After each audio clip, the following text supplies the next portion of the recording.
I'm sorry, I'm not known to speak quietly, even amongst council I'm not. Thank you again, Chris and Anne. Look, you guys done a marvellous job of providing this venue. I do know the troubles you've had in trying to get the venue up and running, but it's a great venue, and I can vouch for their dancing skills. Anyone who wants to learn dancing, these two are 100% one of the best out there. I can't argue with that one, so good on you guys. Albie, thank you again for hosting us, and look, with Tim at the back there doing all the sound, Tim's a great name amongst the community. I've seen him at many projects. Look, my name is Vince Cocurullo. I've been running an IT business in Whangarei for 16 years. Before that, I was working in the civil engineering field for 10 years. So, roading, buildings, things like that, things I sort of had to deal with and design. But a bit more about my history, my heritage more. I am Italian. The last name I know gives it away. I'm definitely a half-caste. My mother was an Irish-Scottish Jew and my father was Italian. So one of the things I was always taught when I was growing up is you have 2 ears, 1 mouth, and unfortunately you're Italian, you have 2 hands. So if I start showing arm movements like that, I do apologise. It's one of those Italian culture things that I did find when I went to Italy that I was 100% Italian. Look, just to give you a heads up, when people talk about debt and of Whangarei, when I was on council, in 2007, the debt levels rose from 80 to 130. We managed to cap it at 130 for 3 years. Now, admittedly, that was understand, but we managed to cap it at that time to try and keep the debt down because it was hurting the business people. It jumped up 20% for a lot of the business people back then. Unfortunately, as it's already been stated, a lot of the business guys within town, it has actually gone up in the last 3 years, some of them 300%, some of them a little bit worse, some a little bit less, but the businesses are getting hit hard. And I'm a huge advocate to looking after our businesses in Whangarei because I know they employ people. And if you can keep your rates down, you end up putting money back into the community by employing more people. And, you know, it doesn't matter how much you say it, but if you support a local business, how many times does that money go back around the community? Usually about 5 times. So I'm a huge supporter for local business. Being one myself, you know, so we tend to do that. We tend to support local business, don't we, Chris? Yeah. Look, when I was on council, I was a very vocal person. As I said, most people know that I'm not really one to be quiet. When I have an issue, I do speak up. A lot of the councillors at the time, Stan would go around the councillors and they'd all say, yes, Stan, we agree with you. When it came to me, I'd say, no, sorry, Stan, I don't agree with you. And then all of a sudden the councillors would change their mind because someone was challenging Stan. It's okay to challenge the system that's in place. And that's one of the most important things to remember. When you're in council and you're representing the community, you're basically there trying to defend what the community want. Tim, you brought up about the alcohol law, the one book policy. Unfortunately, it was my council which created that. I'm well aware of that. And on top of that, I fought very hard to try and keep it so that we had loopholes. Now, everyone asks, what are those loopholes? Well, those loopholes are, if you've got some businesses together which are in the restaurant industry or the hospitality industry, and they want to put an event on, they could quite easily take that one door policy out the window, because the law allowed them to have that policy in there. So there is ways of getting around things for hospitality industry, but the problem is they have to work together to do it. So if you want to have a nightlife in Whangarei, it is possible. It doesn't mean that it should happen all the time. I'm well aware that Whangarei did have a problem back then, which has greatly reduced. But it's Whangarei, we are a small community, and we do look after each other. So much so, with the amount of volunteer groups and different groups I'm involved with in Whangarei, I've seen so many great ideas come to fruition, and with very little to zero support from council. When Chris was on the creative communities, you know, his team really did support a lot of creative projects within Whangarei. And I know the funding wasn't going to come from council otherwise, it came from those guys. And it was a great job. One of the projects that the Rotary Club has organised is you see a lot of seats around Whangarei. These seats around the town basin, those are all put in by the Rotary Club They paid for them, and they had the men's shed build them. Now that came about from a project when the men's sheds came to the district council and they said, we want to be involved in the community. We want to do something for the community. I was there, I listened, I said, right, I know a project we can do, because the Rotary Club had some money and they wanted to put it back in the community, so the two worked together. And this is what happens, this is how you get communities working together. You've got communities out there which have got ideas, you've got council there. We need to make council actually, let's say, remove the red tape, probably the easiest way of explaining it. Get rid of those things so that we can get the communities working together and get our city and our district working together. We've heard Sherry talk about the Waipu walkway. They had a submission come into council when a little kid, I believe she was about 6, she stood up in front of all the councillors and told her vision. Her community had already raised the money. The council was so impressed by it. So this must be the key here. You get a little kid to come and take the submission for you, and the council buys into the idea. Because all the councillors wouldn't refuse the little child, and they basically they funded half the project and got it done. So this is what council should be there for, to be able to listen to the community and get it done. I'm a huge supporter of Whangarei. Most people know all the different jobs and things I'm involved with, but look, I love this district so much. Have lived here all my life. Full-blown Whangarei person, I know, I'm one of those people, it's okay. But look, I do bring in and I do enjoy seeing new people in Whangarei, especially the tourists. When I've had to fix, one of my jobs is fixing a lot of tourists' phones or people's phones, and you have tourists who come to you and they're so distraught because their phone's broken, because this is their lifeline to their other country. So I fix the phone for them, and then they start asking me about Whangarei. Where do we go to do this? Where do we go to do that? Right? This is one of the things.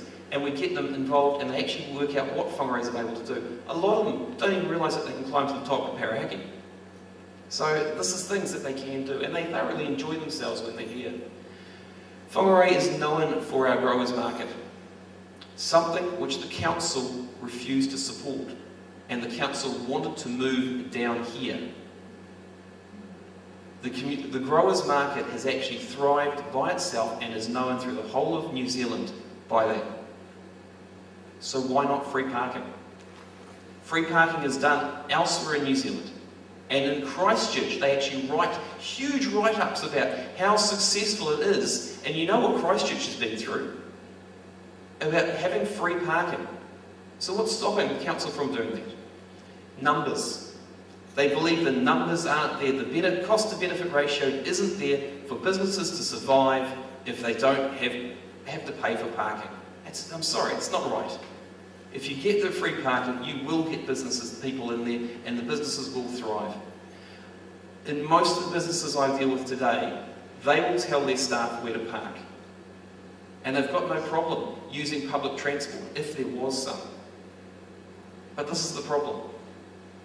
We have this limited view by council staff that they cannot have free parking. Sorry, it doesn't work that way. Look, I can talk for hours and hours and hours. I do apologise, it's late in the night, I don't want to do that. But I'm Vince Cocurullo, I'm 42 years old, and yes, I've been in Whangarei, and I listen to the people as much as what I can do and get involved. Thank you very much. Excellent. You're touching on a few things, Vince. Yep. I know people, not being from here, like you say, they do like the place. I mean, my family, they come up here, they love surfing, they've got a camper van, they go further up the coast, but they always come to see me in Whangarei. They're property developers. Yep. Commercial. They're big. One of the biggest buildings in Hamilton. Auckland, they've got buildings. Overseas, they've got buildings. And I say to them, why don't you come and buy here?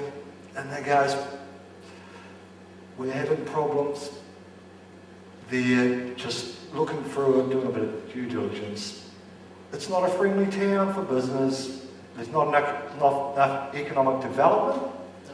So I get talking to other people. Phil Goff, barring an accident, he's likely to be the Mayor of Auckland. I got Phil up here last year, or a group of us did, and we talked economic development. I said, Phil, what's your vision for Auckland and how can you help us? Albie, I want those cars off the wharf, I want them in Whangarei. I want them in Whangarei and I want them to go by rail back through the country, and I've got money. I've got money for that rail line. We've got money. The naval base, we would like to get that up to Whangarei. You've got that cadet school. I'm ideologically opposed to the charter school there, but that is a natural feeder into the Navy.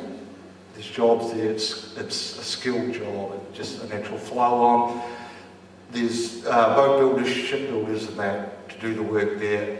That's economic development, that's nightlife, it all adds up, you know, but you need to make it happen.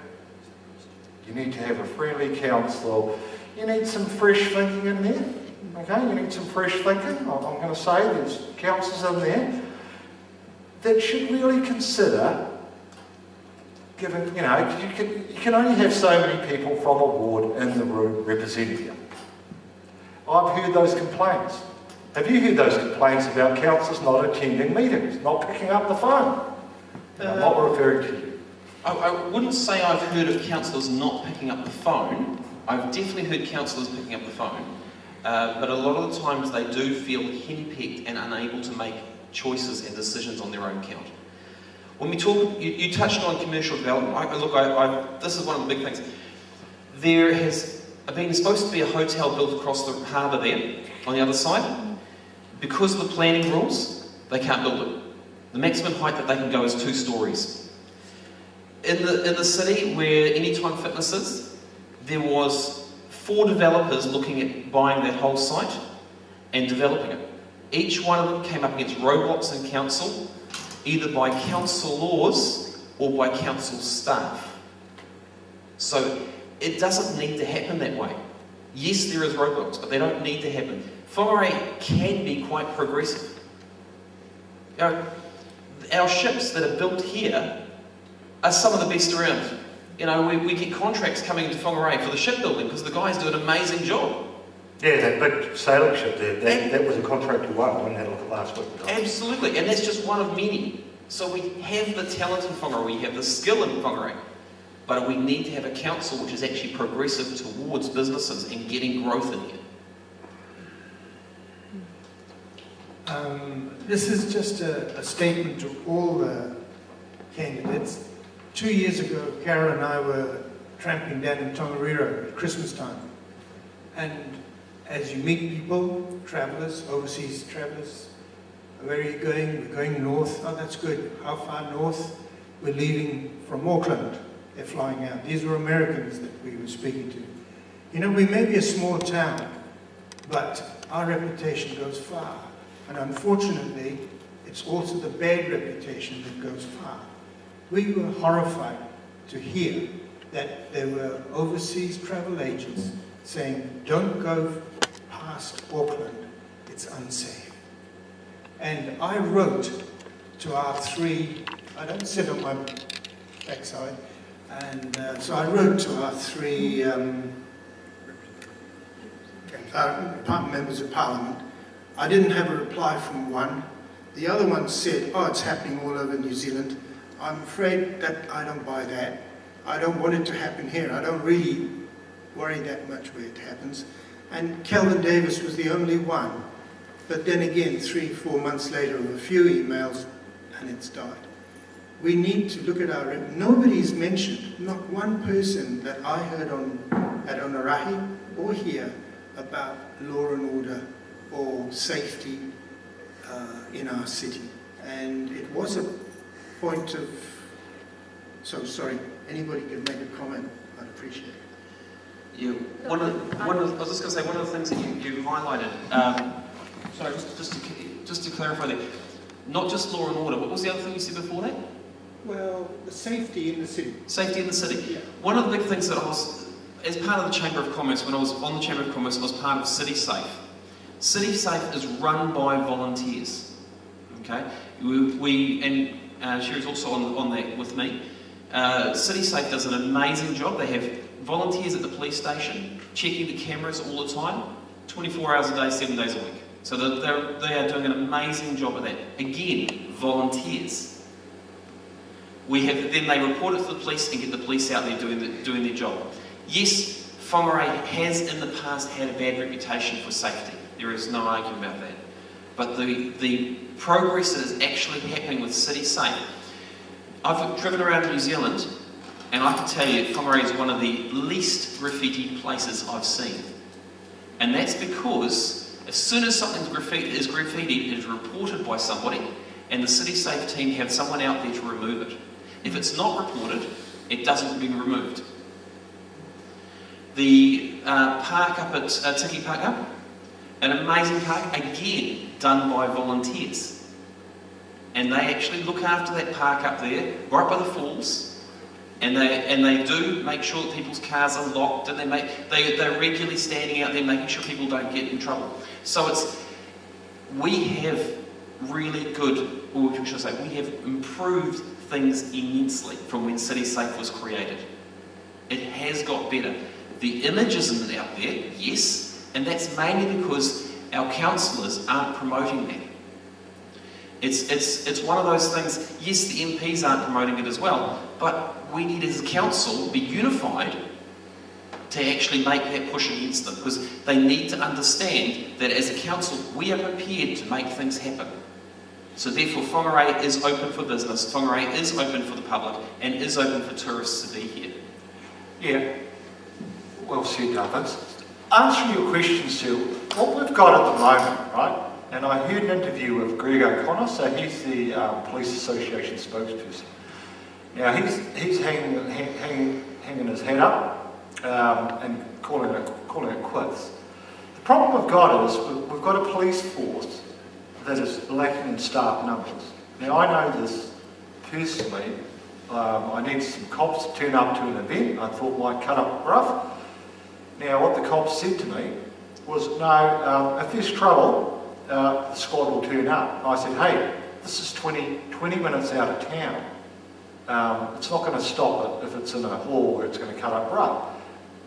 And he said, no, that's how we do it. We don't administer cops out on a job like that anymore. We have an action squad that goes out there. So that's the ambulance at the bottom of the club. So that's really a central government issue. But I mean, you're right, the high crime up here, we should be having a police college built up here, specifically to deal with the local issue. A lot of the people in trouble, which is the poor. I just want to emphasise that the reputation goes very far, and we have got to be aware. We're talking about tourism, we're talking about bringing people. What was the lady who spoke about getting business? She spoke so well, and with the reputation at the moment, and we don't know if it's any better overseas, it's reputations. Yeah, but to be fair, it's always had that reputation. I mean, I knew of that reputation when I lived in Hamilton. Oh, you're going up Nauru country, look out. I mean, that's it. But I mean, you have to work on these things. So it's creating jobs, getting people out there working, instead of being on drugs, instead of being unemployed. You know, it's generational, intergenerational.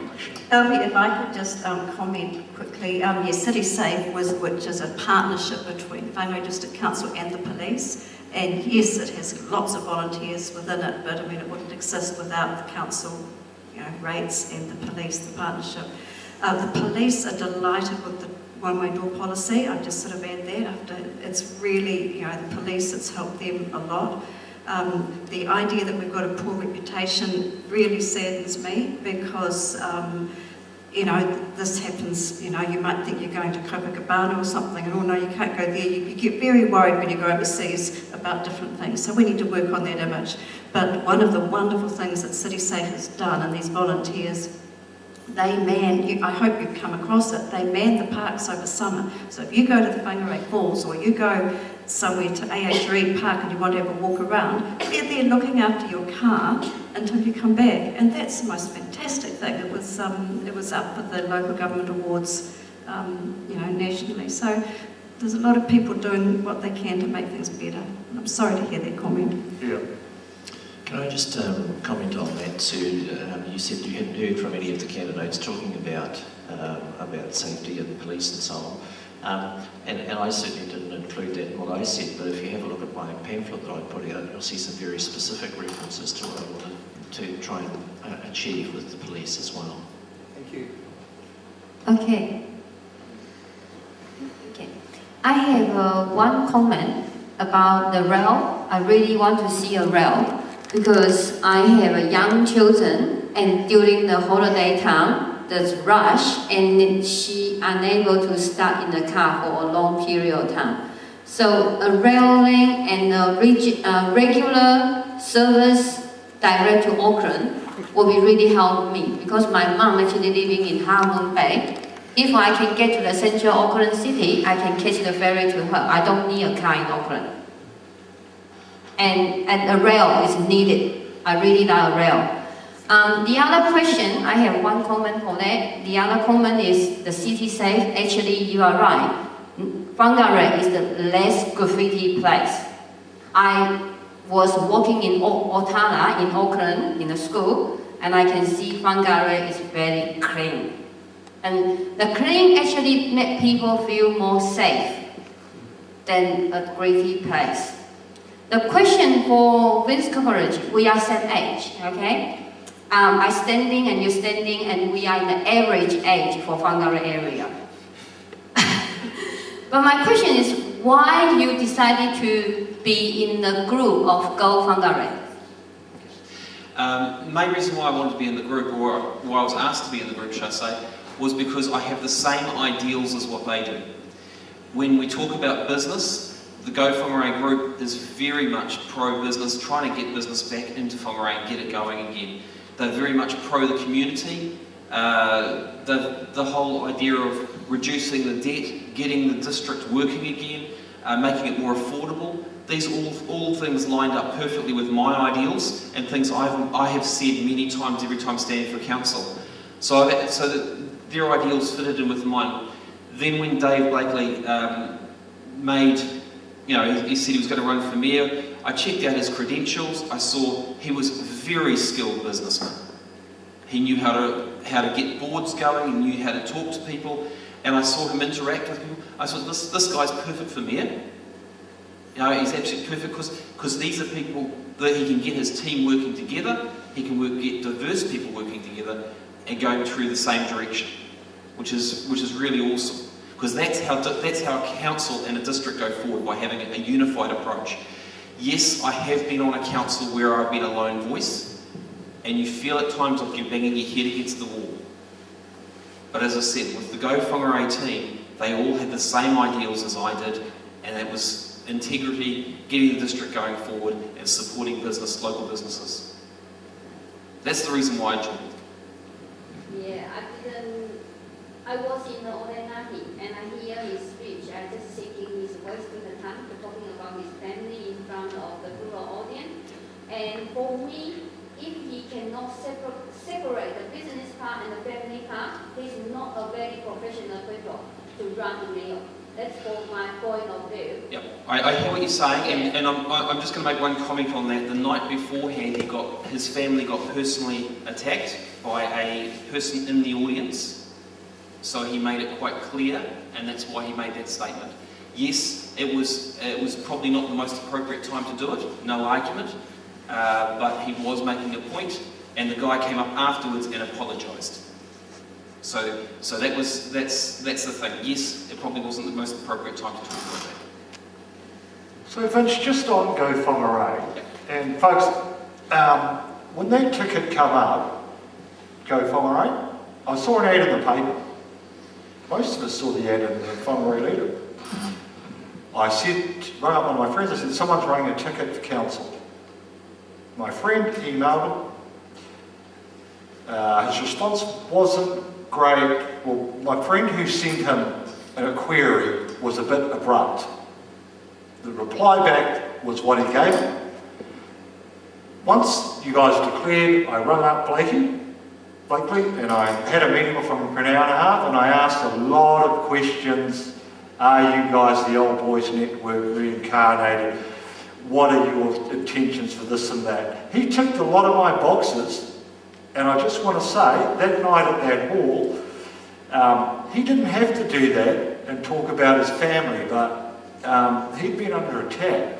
And I think people have got a bit of a misconception about Blakey. He's the only guy, if you see that interview that's up online at the moment, he's the only guy who's talking about deprivation, high unemployment, stats like that. He doesn't want mining up there in Purupuri. He said, no, I'd stop the resource consents in that. We all like fishing. We all eat out the sea. That's no good for us, short-term gains. If you want to check the guy out, I'll cut him some grace at that meeting because he was obviously rattled from the night before. I was like, everyone else, what the hell? Then I found out. He's at the town hall tomorrow. Go see him. Or watch him online. I enjoyed some of the couple of speeches and interviews I've seen. Yeah, I've got a microphone. Oh. I'll pass it to you in a minute. Hey, I've heard a lot of good talks and stuff about all the great ideas and everything, but not one mention about taking these blinking logs off the road, big logging trucks. I mean, it's a menace. I was living out on Taika Valley Road for 2 months, 3 months, and I could no longer handle it. I had to move. I had my windscreen smashed in my car. Logging trucks pulling over, cutting the corners, and tearing great big chunks out of the road. And as far as I'm concerned, that sort of freight in large volumes like that should be on rail. And as far as I know, when I was living out Ruakaka, they bought all the land to build the railway line, and nothing's been done. All that's happened is just a whole lot of talk. So, you, Vince, if you did get in, are you pro-rail and getting this railway finally to the port or not? I am 100% behind getting the rail there. Just to make that very clear, a question was asked by this lady before about the rail going to Auckland. My wife is 100% wanting a rail to Auckland. She definitely was, and that's my wife back there, by the way. So having the rail is 100%. I think, Chris, you're also behind the rail, aren't you? Yep. So you'll find this, and Tony will also behind you, there's quite a few of us who are actually for the rail to have the rail completed. Chris, yes? Yeah, Chris as well. But yeah, so there's quite a few of us who are actually pro-rail, and so it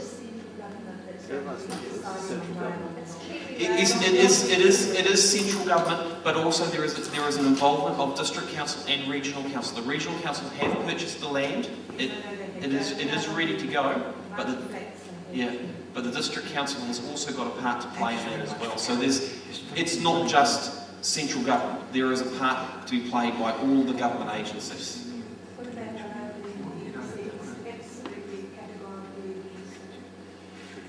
Well, vote him out. Sorry, just to answer this one here. I can't comment on him, I'll be honest. Yeah, I realise that. Yeah. And he's saying as national MP that he is definitely against it. Yeah. And you folks saying yes, you want to. I would say the short answer to that is change the incumbent. Well, I can't comment on what he said, but to be honest, look, the Go Whangarei team and several other candidates here are all for rail and love to see it happen. We've even got a guy on our team which is actually a trucking firm, and he's got a trucking firm, and he was actually at that at Taika Valley Road, and he was actually he's actually being appointed as one of the major safety guys to try and get the trucks to slow down. So that's one of his roles. Okay, and that's Simon Reed. I'm not going The Go Whangarei group. Yep. Is there a danger that they will be making decisions outside council and all voting it through, as it were? So there'll be no decision, no discussion in council about what the group wants to do? I can be 100% rest you assured there. The answer is no.